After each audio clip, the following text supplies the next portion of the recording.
Morning বন্ধুরা, কেমন আছো তোমরা সবাই? আই হোপ তোমরা খুব ভালো আছো।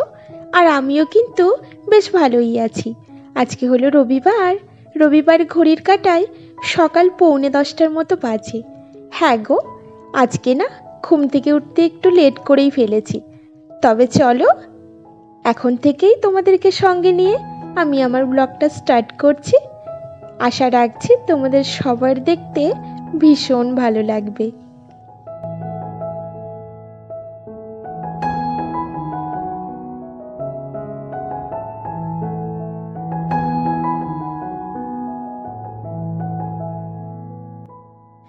যেহেতু আজকে অনেকটা লেট করে ঘুম থেকে উঠেছি না, তাই আর একটুও এদিক ওদিক তাকানোর জো নেই।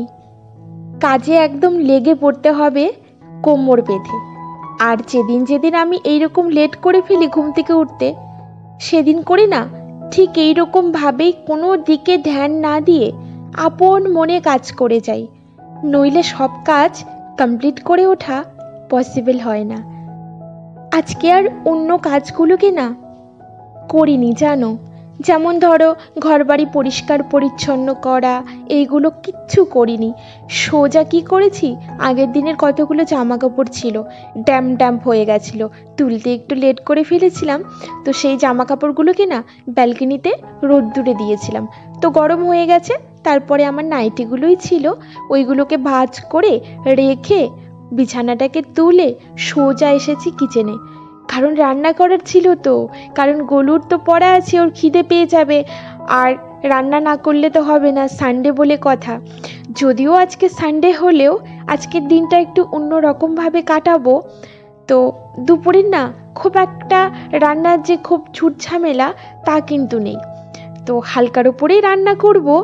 তো সেই কারণে রান্না বসাবো তার আগে না এই দেখো হলুদ গুঁড়োটা, তারপরে তোমার জিরে গুঁড়ো, এইগুলো না বাড়ন্ত হয়ে গেছিলো। তারপরে সেইগুলোকে কেটে, প্যাকেটগুলোকে কেটে কন্টেনারে পুড়ে দিলাম। আর ঘিটাও না তোমার কন্টেনারে কম হয়ে গেছিলো, তো সেই কারণে ঘিটাকেও ঢেলে নিলাম। নিয়ে জায়গার মতো জায়গার জিনিস সব কিছু রেখে এইবারে ভাবছি রান্নার দিকে এগোবো, আর দেরি করব না। আর ততক্ষণে কিন্তু আমি ব্রেকফাস্টটাও কমপ্লিট করেছি খুব তাড়াতাড়ি বন্ধুরা, জানো না ভীষণ তাড়াতাড়ি গ্রাসে খেয়েছি।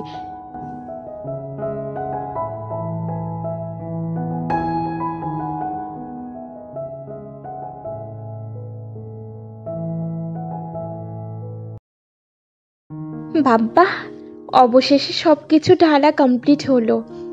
যেদিন দেখবে খুব তাড়াহুড়ো থাকে, সেই দিনই না যখন রান্না করতে যাব তখন দেখছি এটা কম হয়ে গেছে, ওটা কম হয়ে গেছে, তখন সব কিছু আবার ঢালতে হয়।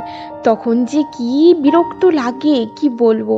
কিন্তু না, সংসারে কিন্তু বিরক্তি আসলে চলবে না।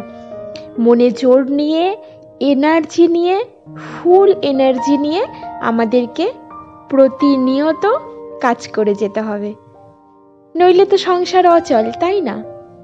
কারণ আমরা যারা হাউসওয়াইফ তারাই তো সংসারটাকে আমরা বেঁধে রাখি, আমাদের বলেই তো সংসারটা এতটা প্রাণোচ্ছল হয়ে থাকে, তাই না?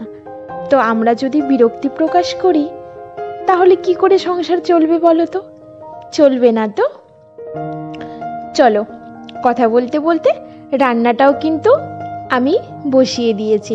এইদিকে ভাত বসিয়ে দিয়েছি আর একদিকে ডালটা বসিয়ে দিলাম। হ্যাঁ গো, আজকে না মসুর ডাল রান্না করব। বেশ অনেক দিন হয়ে গেছে মসুর ডাল খাওয়াই হয়নি, তো ভাবলাম আজকে মসুর ডাল আর একটু আলু ভেজে নেব। কেন এত হালকা রান্না করছি দুপুরবেলা তোমাদের অবশ্যই বলবো, তোমরা দেখতে থাকো ভিডিও শেষ অবধি। কেমন, খুব মজার একটা জিনিস হবে আজকে, খুব আনন্দের একটা জিনিস হবে, তো সেই জন্য অপেক্ষা করো, আমার সঙ্গে থাকো তোমরা, তাই না? তো তারপরে দেখো আমি আলুটাকে কেটে নিচ্ছি। আর যেহেতু আজকে অনেক লেট করে উঠে ফেলেছি না, সেই জন্য বটি দিয়ে আর কাটার মানে ঝোঁকটা নিলাম না। ভাবলাম চলো আজকে গ্রেটারেই কেটে নিই, তাড়াতাড়ি হয়ে যাবে, ফটাফট মুচমুচে করে আলুটা ভেজে নেব। যদিও গ্রেটারে আলুটা কাটলে না খুব একটা যে ভালো লাগে খেতে আমার কাছে তা না, আমার কাছে বটি দিয়ে কেটে নিলেই বা ছুরি দিয়ে কেটে নিলেই সেই আলুর ভাজাটা না বেশি ভালো লাগে। আর এই রকম করে করলে যদি তুমি একদম বেশি করে তেলে ছাকা তেলে ভেজে নাও তাহলে ঠিক আছে। তো দেখো আমার আলুটা কাটা প্রায় কমপ্লিট হয়ে গেছে। এবার ডালটাও সেদ্ধ হয়ে গেছে, আর ডালটাতে না ফোড়ন দিয়ে দেব। আর সব সময় ডাল আমি ফোড়ন দিই আমার এই তারকা প্যানটা করে, ভীষণ সুবিধে হয় আমার। আর যেহেতু 3 জনের জন্য অল্প ডাল রান্না করি, সেই জন্য আবার একটা কড়াই মাখামাখি করব, আমাকেই তো মাজতে হবে তাই না। আর আজকে তো আরও ব্যস্ততম দিন, যেহেতু অনেক লেট করে উঠে ফেলেছি, সেই জন্য কোনো প্রশ্নেই নেই কড়াই বের করার। দেখো খুব সুন্দরভাবে আমার ডালটা ফোড়ন দেওয়া হয়ে গেছে।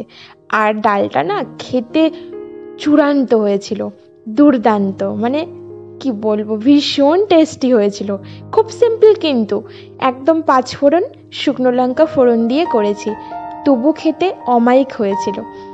তো ডালটা কমপ্লিট হয়ে গেছে, ঢাকা চাপা দিয়ে রেখে এবারে আমি আলুটাকে কেটে ধুয়ে আমি নুন জলে একটু ভিজিয়ে রেখেছিলাম, তাহলে বেশ সুন্দর মুচমুচে হবে। আর তারপরে দেখো একটু মেখে নিচ্ছি, সামান্য একটু নুন আর একটু হলুদ দিয়ে মেখে তারপরে ভাজবো। কারণ ওই যে গ্রেটারে কেটেছি না, একটু দলা পাকিয়ে পাকিয়ে যাবে, একদম নরম নরম হয়ে যায় তো গ্রেটারে কাটলে, সেই কারণে। তো চলো আমি আলুটাকে মেখে আলুটাকে ভাজতে বসাই, তারপরে আবার আসছি।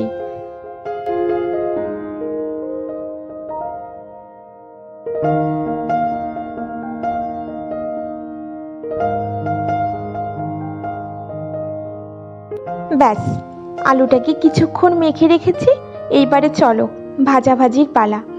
আর কড়াইয়ে তেল দিয়ে না ভাবলাম শুধু আলু ভাজবো, ওই যে কাঁচা লঙ্কার পাঁপড়গুলো তোমরা দেখেছিলে না, সুন্দর করে রোদ্দুরে শুকিয়ে রেখেছি, তো সেই পাঁপড়গুলোকে ভাবলাম একটু ভেজে নিই।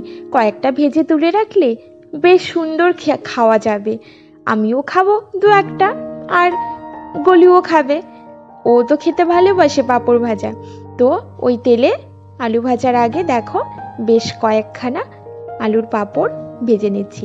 না না, আলুর পাঁপড় না, কিন্তু এটা হলো চালের পাঁপড়, কাঁচা লঙ্কা ফ্লেভারের, বেশ খেতে ভালো জানো তো। তো তারপরে পাঁপড়টা ভেজে রেখে আলুটাকে ভাজতে বসিয়ে দিলাম। আর যেহেতু জলটা ঝরে গেছে নুন মাখানোর ফলে, বেশিক্ষণ লাগবে না, একটু ঢাকা চাপা দিয়ে দিলাম। তো হোক, ততক্ষণে আমি বাসনটাকে না মেজে নিই, বেশ কতগুলো বাসন পড়েছে। আর ওই দেখো কৌটোর মধ্যে চাল ধোয়া আর ডাল ধোয়া জলটা না স্টোর করে রেখেছি। কেন বলো তো? ওটাকে গাছে দেব, গাছে দিলে না ভীষণ ভালো ফুল হয়, জবা গাছে দিলে ভীষণ রেসপন্স করে গাছগুলো, আর ফুলও খুব সুন্দর হয়। তো সেই জন্য আমি ফেলি না। আর জানো তো এই চাল ধোয়া আর ডাল ধোয়া জলটা গাছে দিলে কেন গাছ ভালো হয়, এর উত্তরটা না আমি জানতাম না, আমি খুঁজছিলাম যে কেন হয়, আমি বুঝে উঠতে পারছিলাম না এর কারণ কি। তো একজন খুব বাগান পরিচর্যা করেন, অভিজ্ঞ একজন, আমার দাদা বলতে পারো, তো ওনার কাছ থেকে জানতে পারি যে চাল আর ডালের মধ্যে বেশ অনেক দিন সংরক্ষণ করে রাখার জন্য নাকি ইউরিয়া ব্যবহার করা হয়। তো সেই ইউরিয়াটা তো চাল আর ডালের মধ্যে লেগে থাকে, আর সেইগুলোকে যখন আমরা কচলে কচলে ধুয়ে নিই তখন ওই ইউরিয়াটা জলের সঙ্গে বেরিয়ে যায়, আর ওই জন্যই ওই জলটা নাকি গাছের গোড়ায় দিলে বেশ ভালো হয় গাছপালা। শুনে একটু খারাপ লেগেছিল, মনে মনে ভাবছিলাম এই যা আমরা কী সব খাচ্ছি, কিন্তু কি করব, আমাদের তো করার কিছু নেই। যাকগে চলো, ওইদিকে আমার রান্না কমপ্লিট হয়ে গেছে, গ্যাস ওভেনটাকে ভালো করে মুছিয়ে ধুয়ে ক্লিন করে নিয়েছি। আর এইবারে ভাবলাম সময় তো আছে, কালকে তো ক্রিসমাস, তো চলো একটা কেক বানিয়ে ফেলি, হোমমেড, নিজে হাতে বানাবো, খাবো। তো সেই ভেবে দেখো ভাবলাম সুজির কেক বানাই। তো ময়দা দিয়ে মাঝে মাঝে কেক বানানো হয়, আজকে ইচ্ছে হলো ভেজ কেক বানাবো, আর সেটা সুজি দিয়ে বানাই। তো সুজি আর চিনিটাকে ভালো করে ব্লেন্ড করে নিয়েছি ব্লেন্ডারে, আর তারপরে দেখো সামান্য একটু বাইন্ডিংয়ের জন্য ময়দা অ্যাড করলাম, আর ময়দার সঙ্গে না সামান্য একটু নুন, বেকিং পাউডার, বেকিং সোডা সব কিছু দিয়েছি, দিয়ে দিয়ে দিয়েছি একসঙ্গে। চলো এবারে অয়েলটাকে অ্যাড করে দিই আর ভ্যানিলা এসেন্স দেবো। আর পুরো ব্যাটারটাকে না আমি দুধ দিয়ে মাখবো, লিকুইড দুধ। তো সব কিছু দিয়ে আর কিছু ড্রাই ফ্রুটসও আমি কেটে নিয়েছি। তার মধ্যে আলমন্ড ছিল, কাজু, কিশমিশ, খেজুর এগুলো ছিল। টুটি ফুটি না আমার কাছে ছিল না, ঘরে যা ছিল আমি ঠিক তাই দিয়েই একটা কেক বানানোর চেষ্টা করেছি। তবু তো নিজের হাতে, বলো, আমরা তো কিনে খেতেই পারি, কিন্তু নিজে হাতে যে কোনো কিছু বানানোর কিন্তু আনন্দটাই আলাদা। আর সেটার মধ্যে যতটা ভালোবাসা থাকে সেটার মজাও কিন্তু ভীষণ ভালো। তো তারপরে দেখো হাত লেগে যাচ্ছিল, জানো তো, অনেকটা ঘেটেছি। যেহেতু আমার কাছে হ্যান্ড বিটার নেই, ইলেকট্রিক বিটার নেই, তো সেই জন্য আমি হাত দিয়েই করেছি ব্যাপারটা, আর হাতটা বেশ লেগে গেছিলো। তো তারপরে যখন পুরো ব্যাটারটা ক্রিমের মতো হয়ে গেছে, ক্রিম ক্রিম একদম, তো তখন আমি একটা যে পাত্রে কেকটাকে আমি বেক করব সেই পাত্রে দিয়ে দিয়েছি। দেওয়ার পরে একটু কাগজ লাগিয়ে নিয়েছি আর একটু অয়েল লাগিয়ে নিয়েছি, আর তারপরে তোমার ওপর থেকে ড্রাই ফ্রুটসগুলোকে সাজিয়ে দিলাম, দেখতে ভালো লাগবে। তো এবারে বেক করার পালা। কড়াই, ওইদিকে আমি না কড়াইয়ের মধ্যে একটু বালি দিয়ে কড়াইটাকে প্রিহিট করে নিয়েছিলাম, আর তারপরে কড়াইয়ের মধ্যে সেটাকে দিয়ে সুন্দর করে একটা ঢাকা দিয়ে দিলাম, গামলা দিয়ে ঢাকা দিয়ে দিয়েছি, মানে স্টিলের সসপ্যানগুলো দিয়ে। এমনি ঢাকনাতে না হচ্ছিল না, ভাপটা বেরিয়ে যাবে। তো কেকটাকে বেক করতে দিয়ে এদিকে ঝাড়ুটা দিয়ে নিচ্ছি, কারণ ওই যে লেট করে ঘুম থেকে উঠলে কি হবে, সংসারের জুতো সেলাই থেকে চণ্ডীপাঠ সব কিছুই কিন্তু আমাকে করতেই হবে, নইলে কোনো ছাড় নেই, কোনো ছাড়ই হবে না, সংসার পড়ে রইবে। তো সেই কারণে আমাকে গুছিয়ে নিয়ে কিন্তু কাজগুলোকে কমপ্লিট করতে হবে। বসে থাকার বা এই দিক ওই দিক তাকানোর কোনো সময় নেই, জানো তো। তো এইদিকে হচ্ছে কেক, হোক বাবা। আমি পুরো ঘর ছেড়ে রান্নাঘরের পাপোশগুলোকে একটু বাইরে নিয়ে এসে ছেড়ে নিচ্ছি। ধুলো হয়, ঝাড় যখন দিই তখন একটু তো ধুলো ওড়ে, সেই ধুলোগুলোই আবার পাপোশের মধ্যে মিলিয়ে যায়, আর তাতে দেখবে বেশ ধুলো হয়ে যায়। তো সেই জন্য প্রত্যেক দিন ঝাড় দেওয়ার সময় না আমি কি করি, বাইরে পাপোশগুলোকে নিয়ে গিয়ে আছড়ে পাছড়ে ঝাড়ু টাড়ু দিয়ে ঝেড়ে নিয়ে এসে পেতে দিই, তাহলে ভীষণ ভালো থাকে, জানো, অত ধুলো মনে হয় না। আর এই যে ছাদের উপর উঠে গেছি, কারণ কি তোমার, কারণ আছে, উনুনটাকে একটু ভালো করে লেপালেপি করছি, একটু লেপে নিচ্ছি, কেন কি রাত্রিরে হবে পিকনিক। নতুন বাগানি হয়েছে কি না তাই ঠিক জানি না, জানেন, কোন গাছেদের জন্য কেমন খাবারের প্রয়োজন।